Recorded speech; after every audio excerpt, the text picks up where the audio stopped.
Magandang umaga po sa inyong lahat. Ito po si Dr. Jeff Ho. Okay, medyo wala muna tayong live consultation ngayon. Okay, pero after this video, balik tayo sa live consultation sa clinic. Okay, bakit walang live consultation ngayon? Kasi ang pag-usapan po natin ngayon ay yung uso na sakit. Okay, kung uso ha. Kasi sa totoo lang, for the past 7 days or month, wala naman ako nag-enkwentro na flu na pasyente or yung tinatawag nila na super flu. Ha? Bakit tinawag na naman nila super flu? Para sa akin na, correct me if I'm wrong, no offense meant, sana hindi po magagalit kung sino po nag-invento ng word na super flu. Tinatakot na naman nila yung pasyente. Parang Superman. Ngayon, super flu. Ibig sabihin, bigyan nila ng wrong impression mga tao na malakas daw. So, ano naman nasa likod ninyo, be? Unsa naman nasa inyong utok? Or unsa man gusto niyo ipasabot sa mga tao? Sorry magbisaya lang po ng konti. Ano bang gusto niyo ipaparating sa tao? Na malakas talaga itong flu at kailangan na naman ng bakuna? Naku, tigilan na po niyo yung kalokohan ninyo.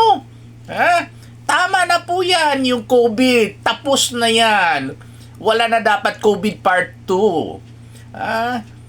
Wala na dapat yung pandemya na ginagawa ng tao. Okay? So, itong flu or super flu, okay, dahil po sa virus, influenza virus, blah, blah, blah, blah, blah. Sino naglikha itong virus? I would say, the native strain or the wild virus, walang iba kundi ang ating mahal na Panginoon. Ano ba talaga sadya ng Panginoon? Bigyan ng sakit ng tao? Of course not. Standby lang yung virus. Okay? Ano talagang sadya niya kung standby? Kasi po, i-check yung pag-abuso po ninyo sa katawan. The moment na late kayo matulog, sobrang pagod, hindi kayo kumain sa oras, bagsak ang immune system. Bagsak ang imong immune system. Bagsak ang inyong immune system. Sa Bisaya, imong, sa Tagalog, inyong immune system. Kaya po matatamaan kayo sa virus na nilikha ng Panginoon. Yung original virus, Okay? Kasi po, yun po ang gusto iparating ng Panginoon sa atin, na huwag kayong mag-abuso ng katawan ninyo. Huwag kayong matulog ng late, huwag kayong magsobrang pagod, at saka kumain kayo sa oras, sapat ang pagkain, at saka tamang quantity of food. Huwag kumulang, huwag sumobra, to the point na magkakaroon kayo ng malnutrition. Either kakeksya, okay, or obesity, pag kumulang or sumobra respectively. Okay, kaya po nilikha niya yung virus na flu, to warn the people na huwag kayong mag-abusado. Kaya pag magkaroon kayo ng flu, huwag mong sisihin yung Panginoon, kasi kayo, Lord, kayo ang gumawa ng mikrobyo. Huwag naman po. Sisihin ninyo sarili ninyo, dahil ang nasa likod ng flu ay ang pag-abuso ninyo sa katawan ninyo. Huwag niyo sisihin yung Lord na late kayo natulog. Huwag mo sabihin sisihin yung Lord na napapagod kayo sa cellphone, sa TV, sa chika-chika, sa marites, sa gym, sa basketball. Huwag niyo sabihin sisihin yung Lord na kumulang yung kain ninyo. Sumobra yung kain niyo, lalo sa buffet. Huwag naman po. So, yun po ang purpose ng Panginoon natin kung bakit nilikha niya yung virus. Whether flu virus, COVID virus, HIV virus, hepatitis B virus, walang sadya ang Panginoon na bigyan kayo ng sakit. Ito po'y para i-check lang po, i-warn kayo na huwag kayong mag-abuso sa katawan ninyo. Paano yung mabakuna?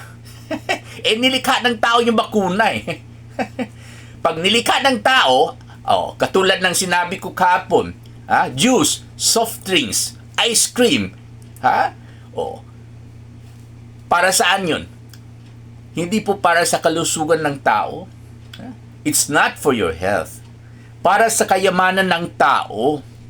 Para sa wealth ng mga manufacturers ng soft drinks, iced tea, okay, ice cream. Okay? So, yun po ang purpose number 1. Okay? Of course, meron mga bakuna na talagang effective. Okay? Lalo yung mga primary immunization programs natin like for measles, mumps, rubella, diphtheria, tetanus, including tuberculosis na bakuna, yung BCG. Okay? Pero itong lately na bakuna, ayaw ko na lang i-elaborate further. Baka po, ma-restrict po tayo sa Facebook na naman. At ang dami nagbabash sa akin noon. Bakit ngayon lang ka magsalita kontra sa COVID na bakuna? Useless lang. Pero sa totoo lang po, hindi kasi kayo nagpunta sa clinic. Wala pa akong itong taon nito. Itong video recordings natin noon. Pero sa Facebook accounts po natin, madalas ako nag-post tungkol sa bakuna na hindi epektibo at nakakasama sa tao. Hindi kasi ninyo nabasa. Okay? As a matter of fact, dahil sa pinopost ko at sa tigas ng ulo, post pa rin ang post kahit na-restrict po ako, alam ba po ninyo kung ilang beses po tayo na-restrict? 3 beses! At sa lahat ng mga pasyente na pumunta sa clinic during COVID period, lahat ng pasyente sinasabihan ko, huwag na huwag kayo magpabakuna dahil ako, ang mga empleyado ko sa clinic, hindi nagpapabakuna. Ano nangyari sa amin? Ayan, buhay at magandang lalaki pa rin. At magandang babae yung mga empleyado natin. Okay? At never kami nagkaroon ng COVID. Kahit wala kaming bakuna. Bakit? Kasi, number 1, natutulog po kami ng maaga. Number 2, hindi po kami nagpapagod. Okay, hindi po kami nagsa-cellphone, nang mamasyal. Number 3, kumakain kami sa oras. Sapat ang pakain at saka tama yung quantity. Okay? So anyway, balik tayo sa bakuna na naman. Okay, yung itong flu vaccine. Kung totoo na talagang kailangan natin ng bakuna, dapat sana nung ginawa ni Lord or rather ng Panginoon natin yung buong mundo, makikita na natin yung bakuna sa mga puno. Ready to be picked up. Okay? Like fruits. Wala eh. O kaya, nasa lupa. Okay? Or nasa ilalim ng lupa. O ready to be dug up. Okay? Para makakuha tayo ng bakuna sa ilalim ng lupa. Wala eh. So, ibig sabihin, hindi talaga kailangan yan. Bakit lumalakas itong mga mikrobyo, katulad ng COVID, katulad ng flu? Bakit ang daming strains? Dahil sa mutation. Dahil sa mutation, dahil sa bakuna. Kasi ang bakuna po ay nakakasama talaga. Hindi lang sa hindi effective, in my opinion and in my experience, because ang daming pasyente na nagpunta sa clinic, nagsisipon noon at sinasabihan nila ako, Dok, nag-flu vaccine naman ako. Okay, nag-ubo at ng pneumonia at sasabihin niya sa Dok, nag-pneumococcal vaccine naman ako or nagbakuna naman ako para sa pneumonia. Nako, pagod na pagod ako makinig niyan. Okay, nakakairita sa tenga. Okay? So, talagang in my opinion, hindi po talaga effective. Tsaka isa pa, nakakatakot dahil pumapatay ang bakuna, katulad ng COVID na bakuna at saka ding vaccine through antibody-dependent enhancement na na-explain ko na sa my sa mga previous video recordings natin. Okay? At saka, bakit nagkakaroon ng strains? Siyempre, nagmutate ang mga mikrobyo. Tuwing meron gustong pumatay sa kanila through bakuna, mag-iba yung katawan nila. And later on, hindi naman effective yung bakuna. At hindi lang ganun, tumatapang yung mikrobyo. Kaya tumatagal ang COVID at kung ano mang virus, tatagal lalo ang kanilang existence dahil sa mutation, dahil sa mga bakuna na para sa akin po, hindi hindi effective, kundi nakakapatay at nakakos ng mutation at saka production of different strains to the point na lalong tatagal ang sakit, ang mikrobyo dito sa mundo. Ayun. So, ano bang approach natin sa itong mga viruses, whether COVID, at lalo ngayon flu at saka super flu? Tatlo lang po. Tatlo! Courtesy of our God, the Father Almighty. Number 1, natural immunity. Built-in na po yung natural immunity. Nung isinilang tayo, may natural immunity na po tayo. Yung cell-mediated immunity at saka humoral immunity pangkontra sa mga mikrobyo. Whether viruses like COVID or influenza virus or mga bacteria. Okay? Kontra sa mga bacteria katulad ng mga those causing pneumonia, etc. Built-in na po yan Sapat na po yung natural immunity. At para sa akin, huwag na po kayo magpabakuna dahil delikado for reasons which I have just mentioned a while back.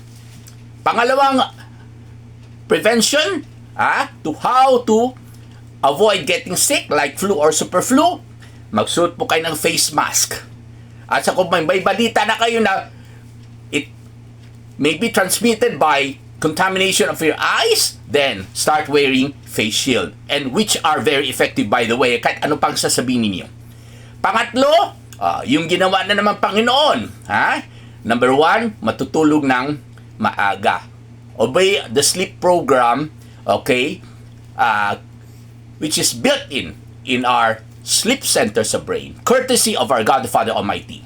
Okay, number 2, best vitamins. Okay, huwag kayong mapapagod.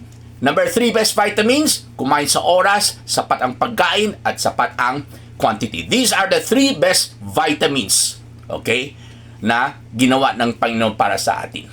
Maraming salamat po.